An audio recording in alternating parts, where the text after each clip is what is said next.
Coming up on this episode.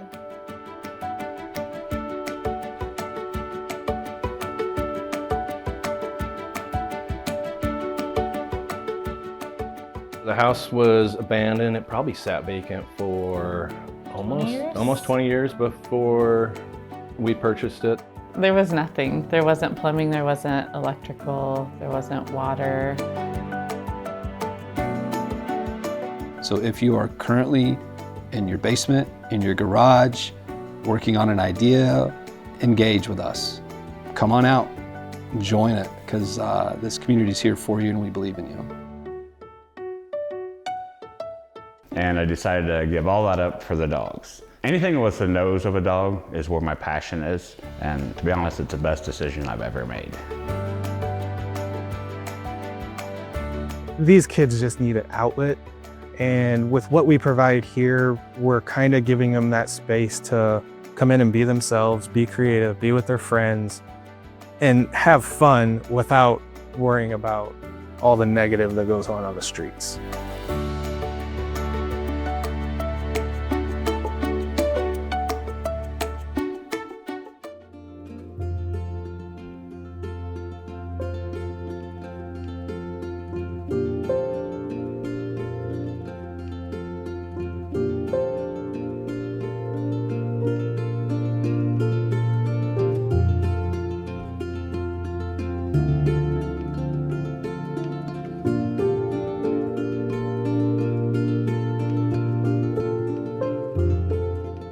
We are the house, and this is Duncan Manor in Towanda, Illinois. Welcome to our home.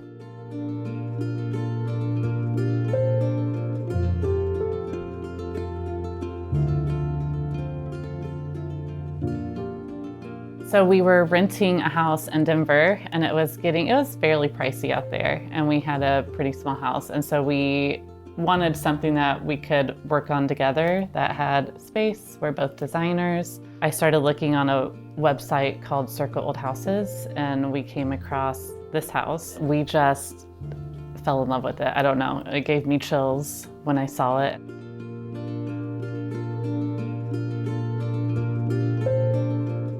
This was in April of 2014 when we found the house, and we ended up coming to a wedding for a friend in May, and we came to see the house, and it just, I think, 3 or 4 weeks after that, we ended up buying it. Yeah, I think so, pretty close to it. I quit my jobs, he quit school. The house was abandoned. It probably sat vacant for almost 20 years before we purchased it. And it was like a few weeks after we bought it that I drove by on Route 66. I was shocked. I was like, oh my gosh, we bought that house that everybody else is like, this house, I always look for it.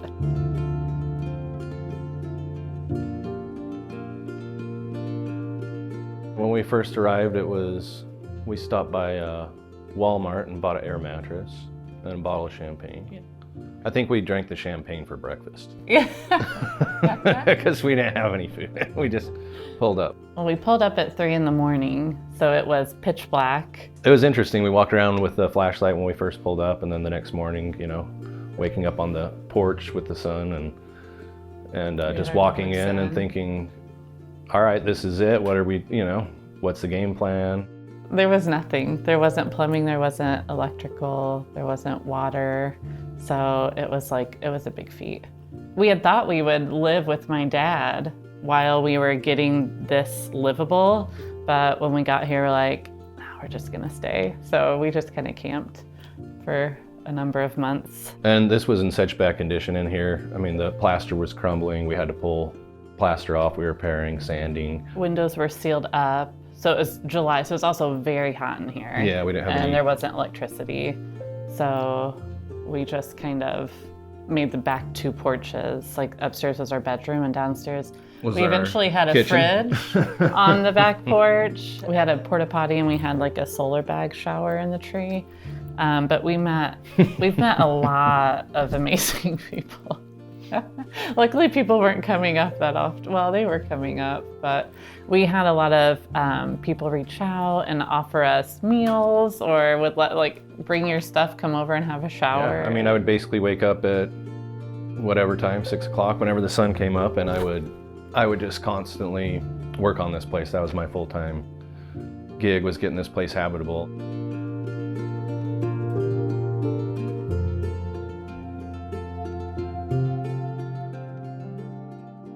William Duncan, he built the house. He purchased the property in December of 1866. That's what we know. There's no record of when the house was built. And he was a shorthorn cattle breeder. He lived in Kentucky, in Clark County, Kentucky, and he came up here in 1863. But he really made a name for himself and for the shorthorn breed here in central Illinois in the short amount of time he was here. The driveway used to come from the railroad tracks and then later Route 66. But he even had a stop on the railroad tracks because he would have sales here. So yeah, he was pretty prominent, I would say, in the short amount of time he was here. He had 3 wives. First wife passed away before he left Clark County. So he had 2 wives during his time here.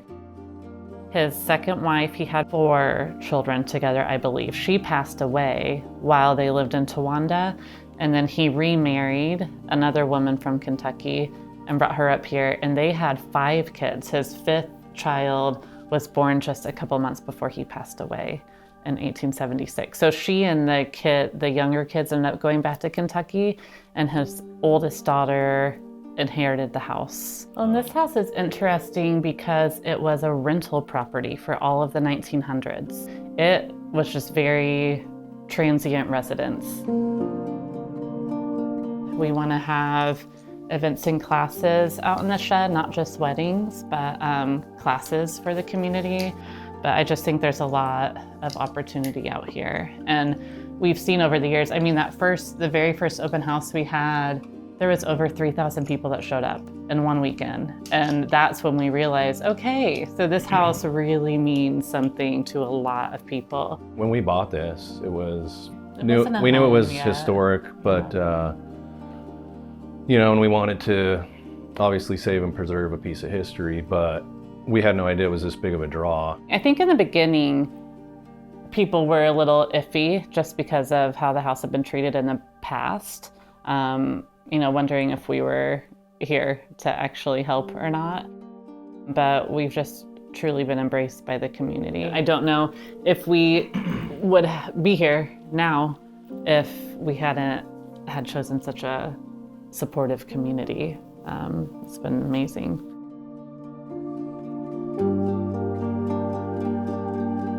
So we plan to just really pour everything into this house. And I don't know, I don't think William Duncan ever really completed it.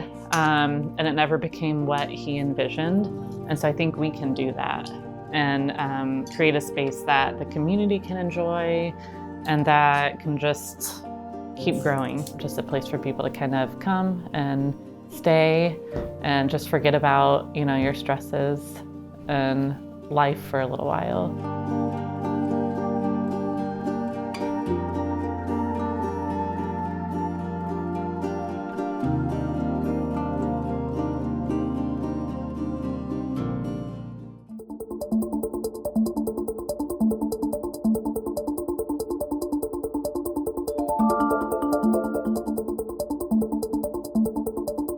Distillery Labs is an innovation hub in the heart of downtown Peoria, serving the entire region. More broadly speaking, we are part of a larger network called the Illinois Innovation Network, which consists of 15 hubs throughout the state of Illinois that exists to really connect different startup ecosystems to get those innovators, dreamers, and doers connected to the resources they need.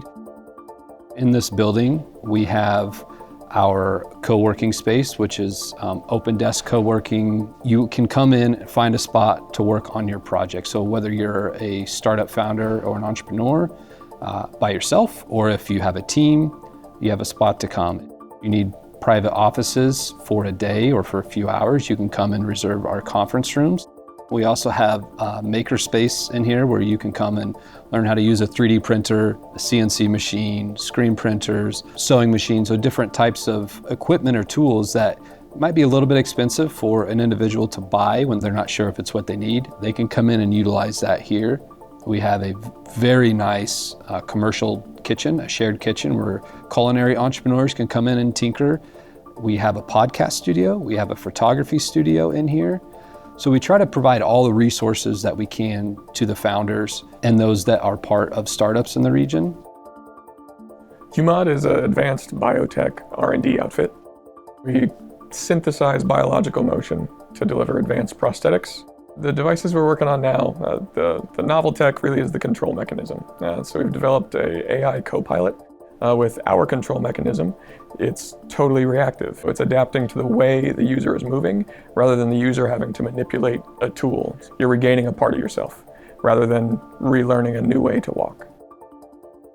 But with Distillery Labs, their ability to truly focus on the founder and be reactive to what the needs are immediate term of the companies that they are supporting is tremendously helpful. They do a wonderful job of delivering this sense of community.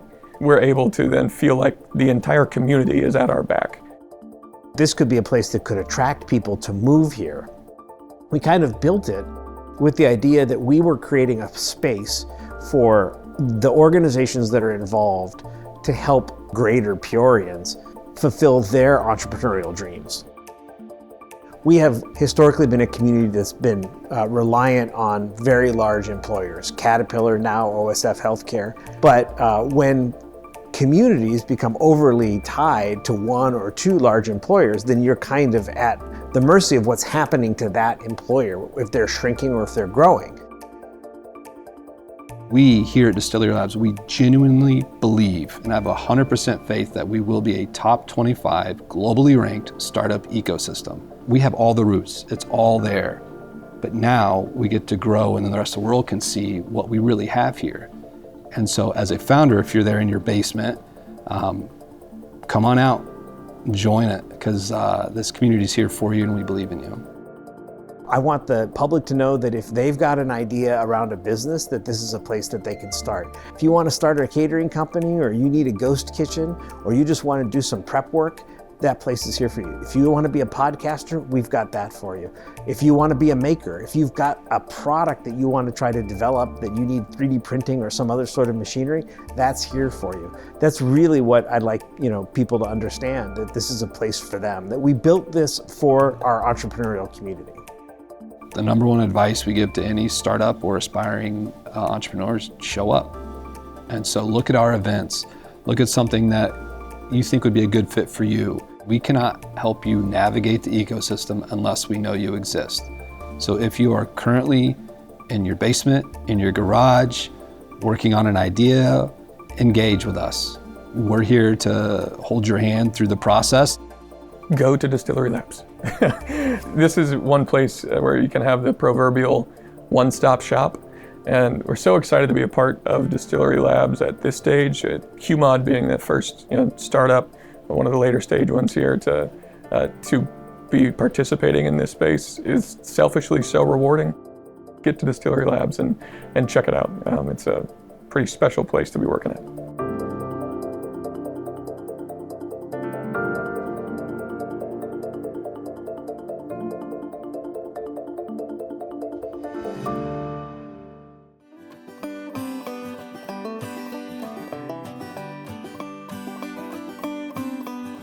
Hi, my name is Brian Wilson. This is my dog Beth.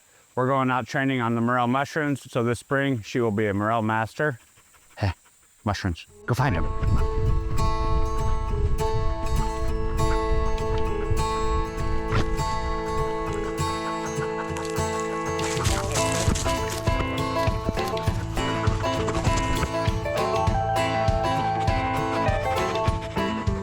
Well, my backstory is I was a boat captain on the Illinois River. I pushed barges up and down the river for 17 years.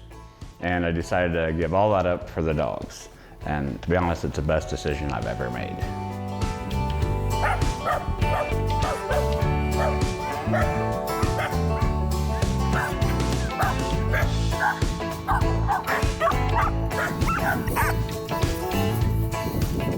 So what it was like switching from the river to the dogs, really, it was a big change because the river was very demanding, a lot of hours.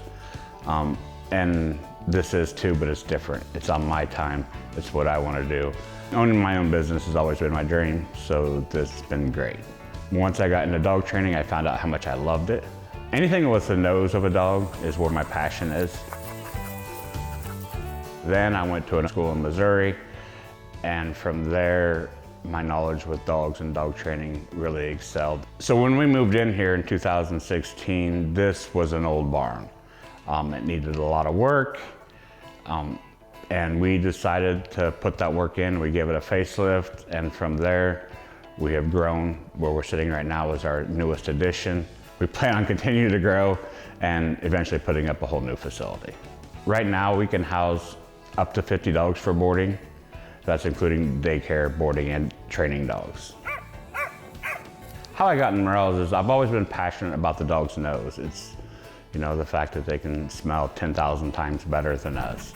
Just knowing that and thinking what all they can smell, and it's always intrigued me. And I've always hunted morels for my whole life, and no one else is doing it, and I'm like, why? This don't make any sense. So I started using my dogs to find morels, and here we are. All right, what we have over here is we have the morels that we use in the training. These are the fake morels. They're made out of resin. We use these, and then we take a dried morel. So actually I have some here. I take a dried morel like that, and we soak it in water. And once it's soaked, I just rub it over the top of these, what I call buttering them up, and it gives the scent of the morel, and it looks like a morel. So now we have basically a morel that we can go hide in the woods for training purposes.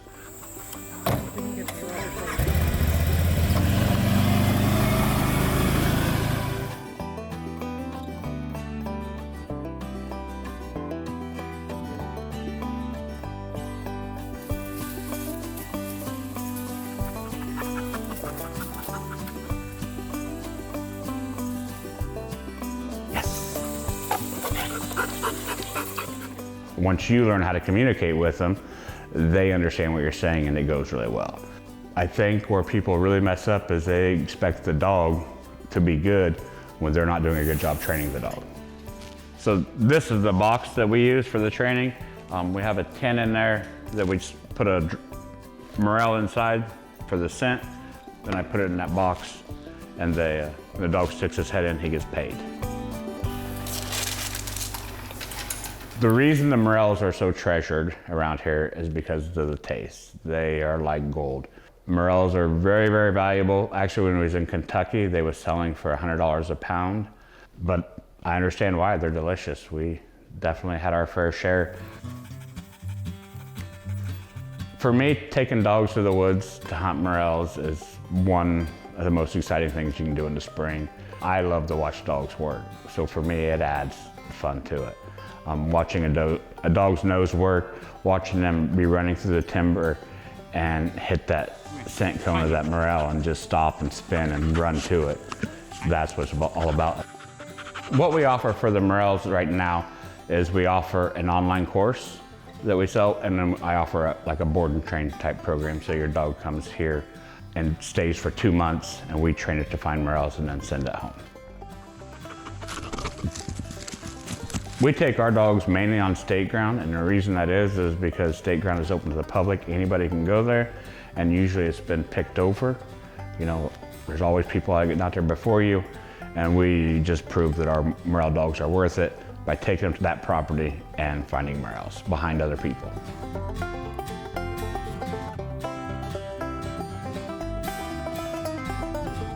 Our hopes for the future of Wilson's Dog Training is to build a 100-dog kennel, that build a house 100 dogs. When I first started and I said I was gonna do 50 dogs, a lot of people thought I was crazy because we're so rural. Well, we are now doing 50 dogs a day through the busy season, and I feel we can do 100 dogs. I think getting dogs out and just out in the world is a huge thing for dogs. And then when people can come back to me and tell me that they use my system to train, that really gets me excited. I like hearing that. Good girl.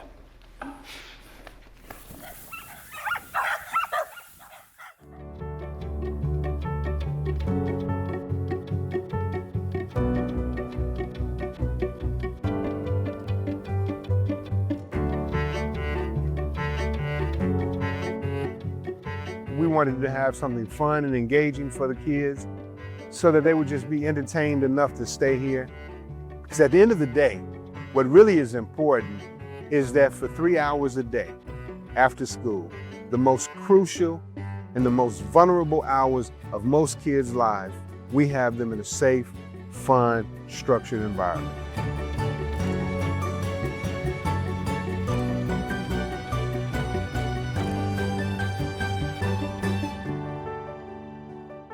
The genesis for it started had to be about 15 years ago. And I was speaking at a commencement exercise at the juvenile prison in Chicago. And when I walked into that auditorium, there was this one guy that stood out to me among all the rest because he just looked so mean. And after it was over, a man walked up to me and said, "You know, my son would like to speak to you. Would you mind?" I said, "Not at all." And I went to the table, and lo and behold, it was that kid that I looked at when I first walked in. But this time when I saw him, he had tears rolling down his eyes. And he looked up at me and he said, "I want to change my life. I just don't know how." I got 10 minutes with this kid. What can I say to him that could really make a difference in his life? And that haunted me from that day forward. And I said to myself, I need to create a space where I could have a more sustained impact on the lives of some of these young people that are experiencing the things that I experienced in my life. Someone that they could relate to, someone that they could trust, someone that they thought was just like them. And then one day I just got the nerves up and I went to Nikki, my wife, and said, "Hey, how would you like to buy a school?" And I didn't know what kind of reaction she would give me, but she was like, "Let's do it." Art Inc. actually stands for Artists Re-Envisioning Tomorrow. It is a nonprofit here in Peoria, Illinois.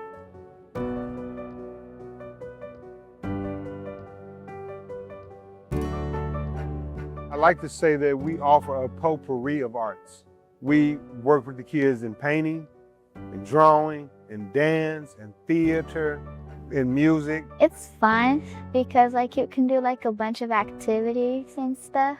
We have very engaging STEAM, evidence-based curriculums for the children. So we have 3 different programs, and from 2:30 to 6, the SALA program for after school, that is a main product of Art Inc., along with other programs like Project Enlightenment and Empower Girls. Project Enlightenment is a program that we've created for teenage boys to basically teach them some life skills, show them some vocations that they may not have known about, as well as introduce them to some leaders in the community. So we really push leadership, accountability, and that sort of thing. Empower Our Girls is so fun because we get to go on trips. Oh, and there's also speakers and stuff, and they talk about bravery. The parents know that their kids are safe, and they're also getting the arts along with academic help. So we do homework help, tutoring, reading help, and things like that. When you know your child is in a safe space and they're also receiving education, and not only that, they're around people from the community that care about your kids, that it helps you go to work.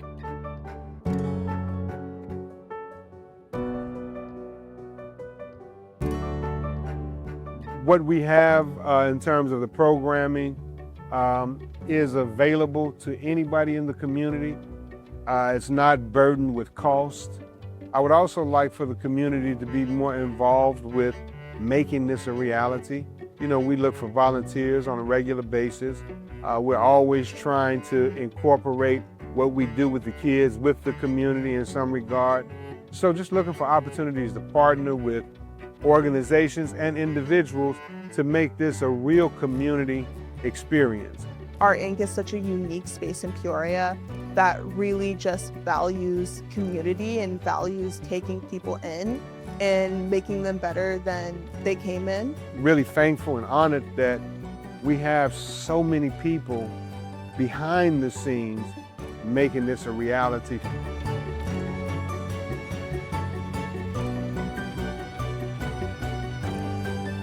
What's more important to me is just looking at the life in these young people. You know, I walked into a room one day and I said, is my best friend in here? And every kid in there raised their hand. Like, it's moments like that where you realize you had it wrong when you started this project. Because when we started this project, we thought that we were getting ready to pour life into them.